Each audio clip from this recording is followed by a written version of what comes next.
The Westing Game, Chapter 6, The Westing Will. My name, the young lawyer began, is Edgar Jennings Plum. Although I never had the honor of meeting Samuel W. Westing, for some reason yet unexplained, I was appointed executor of this will found adjacent to the body of the deceased. Let me assure you that I have examined the documents at hand as thoroughly as possible in the short time available. I have verified the signatures to be those of Samuel W. Westing and his two witnesses, Julian R. Eastman, President of Chief Executive Officer of Westing Paper Products Corporation, and Sidney Sykes, M.D., Coroner of the Westing County. Although the will you are about to hear may seem eccentric, I pledge my good name and reputation on its legality.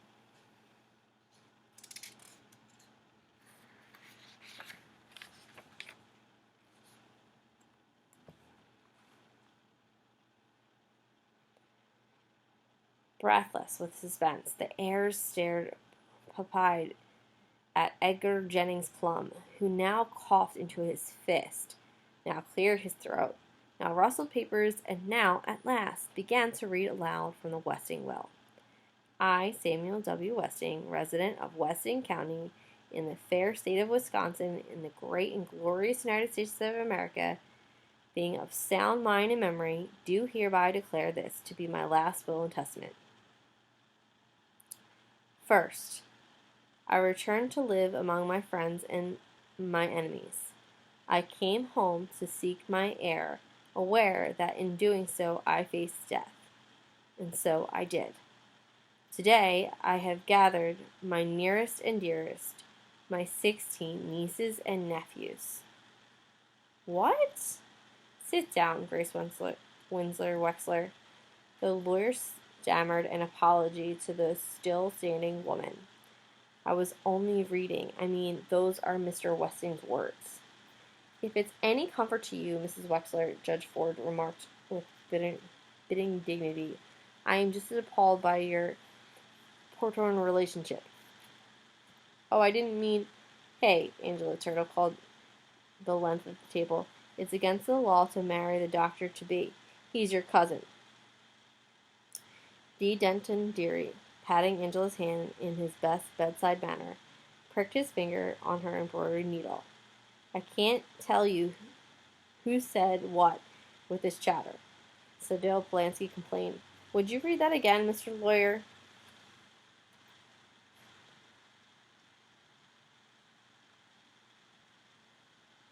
Today I have gathered together my nearest and dearest, my 16 nieces and nephews, to view the body of your Uncle Sam for the last time.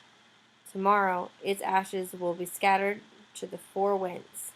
Second, I, Samuel W. Westing, hereby swear that I did not die of natural causes. My life was taken from me by one of you. Ugh. Chris's arm flailed the air. His accusing finger pointed here. No, there. It pointed everywhere. His exaggerated motions acted out the confusion shared by all but one of the heirs as they looked around at the stunned faces of their neighbors to confirm what they heard. Rereading her notes, Seidel Polanski now uttered a small shriek. Eek! Murder? Does that mean Westing was murdered? Sandy asked the heir on the left. Crow turned away in silence. Does that mean murder? He asked the heir on his right. Murder? Of course it means murder. Sam Westing was murdered, Mr. Hu replied. Either that or he ate once too often in that Greasy Spoon coffee shop.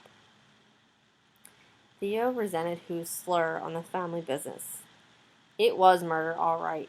And then the will says the murderer is one of us. He glared at the restaurant owner. Have the police been notified of the charge? Judge Ford asked the lawyer. Plum shrugged. I presume they will perform an autopsy. The judge shook her head in dismay. Autopsy. Westing was already embalmed. Tomorrow he would be cremated. The police are helpless. The culprit is far too cunning to be apprehended for this dastardly deed.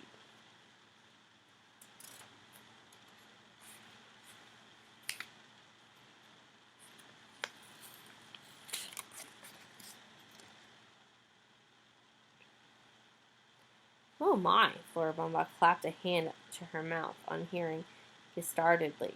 First murder, now a swear word. I alone know the name. Now it is up to you.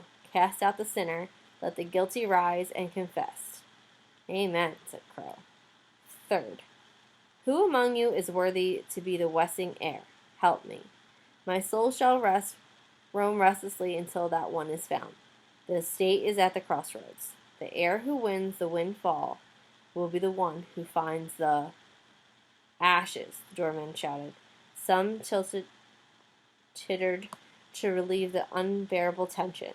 Some cast him a reproachful glance. Grace Wexler clicked her tongue. Inside out, Polanski shh. It was just a joke, Sandy tried to explain. You know, ashes scattered to the winds, so the one who wins the windfall gets... Oh, never mind. 4. Hail to thee, O land of opportunity. You have made me the son of poor immigrants, rich, powerful, and respected. So take stock in America, my heirs, and sing in praise of this generous land. You too may strike it rich, who dares to play the Westing game. Game? What game? Turtle wanted to know. No matter, Judge Ford said, rising to leave. This is either a cruel trick, or the man was insane. 5th, sit down, Your Honor, and read this letter this brilliant young attorney will now hand over to you.